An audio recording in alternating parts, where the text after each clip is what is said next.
ನಿನ್ನೆ ಕರ್ನಾಟಕ ಶಾಲಾ ಪರೀಕ್ಷಾ ಮತ್ತು ಮೌಲ್ಯ ನಿರ್ಣಯ ಮಂಡಳಿಯವರು ಬಿಡುಗಡೆ ಮಾಡಿದಂಥ ಮಾದರಿ ಪ್ರಶ್ನೆ ಪತ್ರಿಕೆ ಸಮಾಜ ವಿಜ್ಞಾನಕ್ಕೆ ಸಂಬಂಧಪಟ್ಟಂಥ ಪ್ರಶ್ನೆ ಪತ್ರಿಕೆಯನ್ನು ಪ್ರಶ್ನೆ ಪತ್ರಿಕೆ 1 ಡಿಸ್ಕಸ್ ಮಾಡಿದ್ದೆ. ಇವತ್ತೇನು ಮಾಡೋಣಪ್ಪ ಅಂದರೆ 2024-25 ಮಾದರಿ ಪ್ರಶ್ನೆ ಪತ್ರಿಕೆ ಸಮಾಜ ವಿಜ್ಞಾನಕ್ಕೆ ಸಂಬಂಧಪಟ್ಟದ್ದು, ಹೌದಾ? ಪ್ರಶ್ನೆ ಪತ್ರಿಕೆ 2 ಅಭ್ಯಾಸ ಮಾಡೋಣ. ಹಾಗಾದರೆ ಕ್ವಶನ್ ಮೇನ್ ನಂಬರ್ 1 ಏನಿರ್ತದಪ್ಪ ಅಂದರೆ 8 ಬಹು ಆಯ್ಕೆಯ ಪ್ರಶ್ನೆಗಳಿರ್ತಾವೆ. ಒಂದು ಉತ್ತರವನ್ನು ಆರಿಸ್ಬೇಕಾಗಿರ್ತದೆ 8 ಅಂಕಕ್ಕೆ.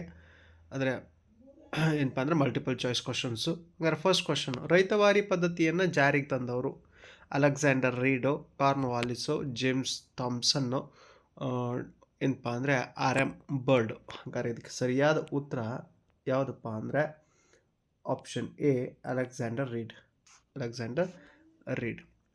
ಕ್ವಶನ್ ನಂಬರ್ 2, ಹಂಟರ್ ಆಯೋಗವನ್ನು ನೇಮಿಸಿದ ಮುಖ್ಯ ಉದ್ದೇಶ ಚೌರಾಚೌರಿ ಘಟನೆ ವಿಚಾರಣೆಗಾಗಿ, ಜಲಿಯನ್ ವಾಲಾಬಾಗ್ ದುರಂತದ ವಿಚಾರಣೆಗಾಗಿ, ಭಾರತ ಮತ್ತು ಪಾಕಿಸ್ತಾನದ ಗಡಿಗಳನ್ನು ಗುರುತಿಸಲು, ಭಾರತಕ್ಕೆ ಡೊಮಿನಿಯನ್ ಸ್ಥಾನಮಾನವನ್ನು ಕಲ್ಪಿಸಲು.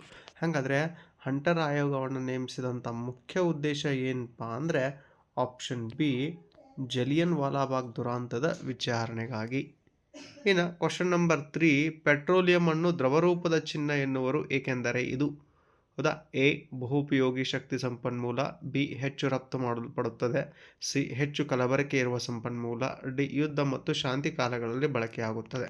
ಹಾಗಾದರೆ ಇದಕ್ಕೆ ಸರಿಯಾದ ಉತ್ತರ ಆಪ್ಷನ್ ಡಿ, ಯುದ್ಧ ಮತ್ತು ಶಾಂತಿ ಕಾಲಗಳಲ್ಲಿ ಬಳಕೆಯಾಗುತ್ತದೆ, ಹೌದಾ? ಇನ್ನು ಕ್ವಶನ್ ನಂಬರ್ 4, ಸಾರ್ವಜನಿಕ ಆಡಳಿತ ಪಿತಾಮಹ FM ಮಾರ್ಕ್ಸೋ, ಲೋಥರ್ ಗುಲಿಕೋ, ವುಡ್ರೋ ವಿಲ್ಸನ್ನೋ, ಡಿಫ್ನರು. ಹಾಗಾದರೆ ಇದಕ್ಕೆ ಸರಿಯಾದ ಉತ್ತರ ಆಪ್ಷನ್ ಸಿ, ವುಡ್ರೋ ವಿಲ್ಸನ್.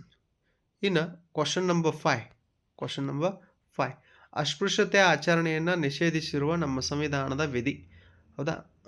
ಸಂವಿಧಾನದ ವಿಧಿ 14, 17, 24 ಅಥವಾ 29 ಅಂತ ಕೇಳಿದ್ದಾರೆ. ಹಾಗಾದರೆ ಇದಕ್ಕೆ ಸರಿಯಾದ ಉತ್ತರ, ಹೌದಾ, ಆಪ್ಷನ್ ಬಿ, ಅಸ್ಪೃಶ್ಯತೆ ಆಚರಣೆಯನ್ನು ನಿಷೇಧಿಸಿರುವಂಥ ನಮ್ಮ ಸಂವಿಧಾನದ ವಿಧಿ 17, ಹೌದಾ? ಇನ್ನು ಕ್ವಶನ್ ನಂಬರ್ 6, ಪ್ರಸವ ಪೂರ್ವ ಲಿಂಗ ಪತ್ತೆ ಪರೀಕ್ಷೆ ನಿರ್ಬಂಧ ಕಾಯಿದೆ ಜಾರಿಗೆ ಬಂದ ವರ್ಷ 1992, 1993, 1986 ಅಥವಾ 1994 ಅಂತ ಕೇಳಿದ್ದಾರೆ. ಹಾಗಾದ್ರೆ ಇದಕ್ಕೆ ಸರಿಯಾದ ಉತ್ತರ ಆಪ್ಷನ್ ಡಿ, 1994. ಪ್ರಸವ ಪೂರ್ಣ ಲಿಂಗ ಪತ್ತೆ ಪರೀಕ್ಷೆ ನಿರ್ಬಂಧ ಕಾಯಿದೆ ಜಾರಿಗೆ ಬಂದಿದ್ದು. ಇನ್ನು ಕ್ವಶನ್ ನಂಬರ್ 7, 1965 to 1966 ಅವಧಿಯಲ್ಲಿ ಸಂಭವಿಸಿದ ಭೀಕರ ಬರಗಾಲ ಎದುರಿಸಲು ಭಾರತ ಸರ್ಕಾರ ಕೈಗೊಂಡ ಕ್ರಮ, ಹೌದಾ? ಗೋಧಿಯ ಹೆಚ್ಚು ಇಳುವರಿ ನೀಡುವ ಬಿತ್ತನೆ ಬೀಜಗಳ ಬಳಕೆ, ರೈತರಿಗೆ ಸಹಾಯಧನ ಘೋಷಣೆ, ಭತ್ತಕ್ಕೆ ಬೆಂಬಲ ಬೆಲೆ ನಿಗದಿಪಡಿಸಿತು, ನೀತಿ ಆಯೋಗ ರಚಿಸಿತು. ಹಾಗಾದರೆ ಇದಕ್ಕೆ ಸರಿಯಾದ ಉತ್ತರ ಯಾವುದಪ್ಪ ಅಂದರೆ ಆಪ್ಷನ್ ಎ, ಗೋಧಿಯ ಹೆಚ್ಚು ಇಳುವರಿ ನೀಡುವಂಥ ಬಿತ್ತನೆ ಬೀಜಗಳ ಬಳಕೆ. 1965-66 ಅವಧಿಯಲ್ಲಿ ಸಂಭವಿಸಿದ ಭೀಕರ ಬರಗಾಲ ಎದುರಿಸಲು ಭಾರತ ಸರ್ಕಾರ ಕೈಗೊಂಡ ಕ್ರಮ. ಇನ್ನು ಕ್ವಶನ್ ನಂಬರ್ 8, ಯಶಸ್ಸನ್ನು ಮನೆಗೆ ಸ್ವಿಗ್ಗಿಯ ಮೂಲಕ ದೋರ್ಸಿ ತರಿಸಿಕೊಳ್ಳುತ್ತಾನೆ.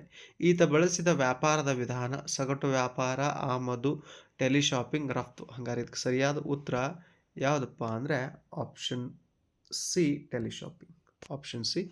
ಟೆಲಿಶಾಪಿಂಗ್. ಇನ್ನು ಕ್ವಶನ್ ಮೇನ್ ನಂಬರ್ 2, ಈ ಪ್ರತಿಯೊಂದು ಪ್ರಶ್ನೆಗೂ ಒಂದೊಂದು ವಾಕ್ಯದಲ್ಲಿ ಉತ್ತರಿಸಿ ಅಂತ 8 ಪ್ರಶ್ನೆಗಳನ್ನು ಕೇಳಿರ್ತಾರೆ 1 ಅಂಕಕ್ಕೆ. ಹಾಗಾದ್ರೆ 9ನೇ ಪ್ರಶ್ನೆ, ಬ್ರಿಟಿಷರು ಚೆನ್ನಮ್ಮಳನ್ನು ಬೈಲಹೊಂಗಲದಿಂದ ಕುಸುಗಲ್ಲಿನ ಸೆರೆಮನೆಗೆ ಏಕೆ ಸ್ಥಳಾಂತರಿಸಿದರು? ಉತ್ತರ, ಬ್ರಿಟಿಷರು ರಾಯಣ್ಣನು ರಾಣಿ ಚೆನ್ನಮ್ಮನ ಕುಮ್ಮಕ್ಕಿನಿಂದ ಸೈನಿಕ ಕಾರ್ಯಾಚರಣೆಗಳನ್ನು ನಡೆಸುತ್ತಿದ್ದಾನೆ ಎಂದು ಭಾವಿಸಿದ್ದರು. ಹೀಗಾಗಿ ಬ್ರಿಟಿಷರು ಚೆನ್ನಮ್ಮಳನ್ನು ಬೈಲಹೊಂಗಲದಿಂದ ಕುಸುಗಲ್ಲಿನ ಸೆರೆಮನೆಗೆ ಸ್ಥಳಾಂತರಿಸಿದರು, ಹೌದಾ? ಇನ್ನು ಚಾರ್ಟರ್ ಕಾಯ್ದೆಗಳ ಪ್ರಮುಖ ಉದ್ದೇಶವೇನು? ಉತ್ತರ, ಭಾರತದಲ್ಲಿದ್ದ ಈಸ್ಟ್ ಇಂಡಿಯಾ ಕಂಪನಿಯ ಪರವಾನಗಿಯನ್ನು ವಿಸ್ತರಿಸುವುದು, ಹೌದಾ? ಭಾರತದಲ್ಲಿದ್ದ ಈಸ್ಟ್ ಇಂಡಿಯಾ ಕಂಪನಿಯ ಪರವಾನಗಿಯನ್ನು ವಿಸ್ತರಿಸುವುದು. ಇನ್ನು ಕ್ವಶನ್ ನಂಬರ್ 11, ಕಡಲ ತೀರದುದ್ದಕ್ಕೂ ನಾವು ಮ್ಯಾಂಗ್ರೋವ್ ಅರಣ್ಯಗಳನ್ನು ಏಕೆ ಬೆಳೆಸಬೇಕು? ಕಡಲ ತೀರದುದ್ದಕ್ಕೂ ನಾವು ಮ್ಯಾಂಗ್ರೋವ್ ಅರಣ್ಯಗಳನ್ನು ಏಕೆ ಬೆಳೆಸಬೇಕು? ಹಾಗಾದರೆ ಇದಕ್ಕೆ ಸರಿಯಾದ ಉತ್ತರ ಕಡಲ ಕೊರೆತವನ್ನು ತಡೆಗಟ್ಟಲು, ಹೌದಾ? ಕಡಲ ತೀರದುದ್ದಕ್ಕೂ ನಾವು ಮ್ಯಾಂಗ್ರೋವ್ ಅರಣ್ಯಗಳನ್ನು ಬೆಳೆಸಬೇಕು. ಕ್ವಶನ್ ನಂಬರ್ 12, ರಾಷ್ಟ್ರೀಯ ವಿದ್ಯುತ್ ಜಾಲದ ಉದ್ದೇಶವೇನು? ರಾಷ್ಟ್ರೀಯ ವಿದ್ಯುತ್ ಜಾಲದ ಮುಖ್ಯ ಉದ್ದೇಶ ಏನಪ್ಪ ಅಂದರೆ ಹೆಚ್ಚುವರಿ ವಿದ್ಯುತ್ತನ್ನು ಕೊರತೆ ಇರುವ ಪ್ರದೇಶಗಳಿಗೆ ಸಾಗಿಸಲು ಹಾಗೂ ವಿದ್ಯುತ್ತನ್ನು ಸಮರ್ಪಕವಾಗಿ ಪ್ರಸರಣ ಮಾಡಲು ರಾಷ್ಟ್ರೀಯ ವಿದ್ಯುತ್ ಜಾಲವನ್ನು ನಿರ್ಮಿಸಲಾಗಿದೆ. ಇನ್ನು ನೇಮಕಾತಿ ಎಂದರೇನು? ಸೂಕ್ತ ಹುದ್ದೆಗೆ ಸೂಕ್ತ ವ್ಯಕ್ತಿಗಳನ್ನು ಆಯ್ಕೆ ಮಾಡುವ ಪ್ರಕ್ರಿಯೆ ನೇಮಕಾತಿಯಾಗಿದೆ. ವರದಕ್ಷಿಣೆ ಲಿಂಗ ತಾರತಮ್ಯಕ್ಕೆ ಕಾರಣವಾಗುತ್ತದೆ. ದೃಢೀಕರಿಸಿ. ಸ್ತ್ರೀಯರ ಸ್ವಾಭಿಮಾನ, ಗೌರವ, ಸ್ಥಾನಮಾನ ಕುಗ್ಗಿಸುತ್ತದೆ. ಇತ್ತೀಚಿನ ದಿನಗಳಲ್ಲಿ ಸಾರ್ವಜನಿಕ ವೆಚ್ಚ ಹೆಚ್ಚಾಗಿರುತ್ತದೆ. ಏಕೆ? 20ನೇ ಶತಮಾನದಲ್ಲಿ ಕಲ್ಯಾಣ ರಾಜ್ಯಗಳ ಉದಯದೊಂದಿಗೆ ಆಧುನಿಕ ಸರ್ಕಾರಗಳ ಕಾರ್ಯಕ್ಷೇತ್ರ ಮತ್ತು ಪಾತ್ರ ವಿಸ್ತರಣೆಯಾಗಿದೆ. ಹಾಗಾಗಿ ಸಾರ್ವಜನಿಕ ವೆಚ್ಚವು ಹೆಚ್ಚಾಗಿದೆ. Question number 16. ಜಿಲ್ಲಾ ಕೈಗಾರಿಕಾ ಕೇಂದ್ರಗಳನ್ನು ಏಕೆ ಸ್ಥಾಪಿಸಲಾಯಿತು? ಗ್ರಾಮಾಂತರ ಪ್ರದೇಶಗಳಲ್ಲಿ ಕೈಗಾರಿಕೆಗಳನ್ನು ಸ್ಥಾಪಿಸಲು ಜಿಲ್ಲಾ ಕೈಗಾರಿಕಾ ಕೇಂದ್ರಗಳನ್ನು ಸ್ಥಾಪಿಸಲಾಯಿತು. Question number 3. ಪ್ರತಿಯೊಂದು ಪ್ರಶ್ನೆಗೂ 2 ರಿಂದ 4 ವಾಕ್ಯಗಳ ಅಥವಾ ಅಂಶಗಳಲ್ಲಿ ಉತ್ತರಿಸಿ. Question number 17. ಗೋವಾವನ್ನು ಪೋರ್ಚುಗೀಸರಿಂದ ಹೇಗೆ ವಿಮುಕ್ತಿಗೊಳಿಸಲಾಯಿತು? ಉತ್ತರ. ಗೋವಾ ಭಾರತಕ್ಕೆ ಸೇರಲು ನಿರಂತರ ಪ್ರಯತ್ನ. ಗೋವಾ ವಿಮೋಚನೆಗಾಗಿ ನಿರಂತರ ಚಳುವಳಿ ಆರಂಭ. ಗೋವಾವನ್ನು ತೆರವುಗೊಳಿಸಬೇಕೆಂಬ ಆದೇಶ. ಆಫ್ರಿಕಾ ಮತ್ತು ಯುರೋಪಿನಿಂದ ಸೈನ್ಯ. ಭಾರತೀಯ ಸೈನ್ಯದ ಕಾರ್ಯಾಚರಣೆ. 1961ರಲ್ಲಿ ಗೋವಾ ಭಾರತದ ಒಕ್ಕೂಟಕ್ಕೆ ಸೇರಿತು. 1987ರಲ್ಲಿ ಭಾರತದ ರಾಜ್ಯವಾಯಿತು.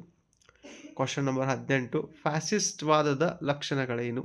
ಉಗ್ರ ರಾಷ್ಟ್ರೀಯವಾದ, ಹಿಂಸೆಯ ವೈಭವೀಕರಣ, ಜನಾಂಗೀಯ ಶ್ರೇಷ್ಠತೆ, ಸಾಮ್ರಾಜ್ಯವಾದದ ವಿಸ್ತರಣೆ, ನರಮೇಧಗಳಿಗೆ ಬೆಂಬಲ, ಪರಕೀಯ ಶಕ್ತಿಗಳ ನಾಶ. ಇವೆಲ್ಲ ಏನಪ್ಪಾ ಅಂದರೆ ಫ್ಯಾಸಿಸ್ಟ್ ವಾದದ ಲಕ್ಷಣಗಳು. ಕಾಗದ ಕೈಗಾರಿಕೆಯಲ್ಲಿ ಬಳಸುವ ಕಚ್ಚಾ ವಸ್ತುಗಳನ್ನು ಪಟ್ಟಿ ಮಾಡಿ. ಕಾಗದ ಕೈಗಾರಿಕೆಗಳಲ್ಲಿ